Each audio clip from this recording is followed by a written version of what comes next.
ஒருவன் மாற்றப்படுகிறான் அப்படின்னா அது முதலாவது எங்க நடக்குதுங்க? உள்ளார்ந்த மனிதன். அது முதலாவது உள்ளார்ந்த மனுஷனுக்குள்ளாக துவங்குது. அது உள்ளார்ந்த மனுஷனுக்குள்ள துவங்கி வெளித்தோற்றமான மனுஷனை என்ன செய்யுதுங்க? அப்புறம் அது மாற்றுகிறது. அல்லேலூயா. அப்ப மறுரூபமாக்குதல் எங்க ஆரம்பிக்குது? நமக்குள்ள ஆரம்பிக்குது. சொல்லுங்க, எங்கங்க? நமக்குள்ள. எனக்குள்ள ஆரம்பித்து வந்து அது என்ன செய்யுது? வெளித்தோற்றமாய் நான் மாறுவதற்கும் அது என்னை நடத்துகிறது. அல்லேலூயா. It leads me, or it induces, the inner man induces the outer man also to change for a better purpose. So the real transformation, உண்மையான மறுரூபமாக்குதல் எங்க ஆரம்பிக்குது சொல்லுங்க?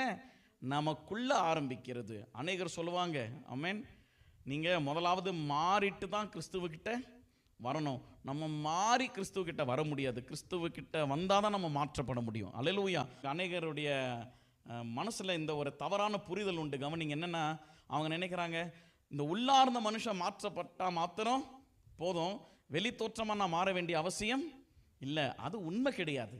அல்லேலூயா. வேதம் அப்படி சொல்வது அல்ல.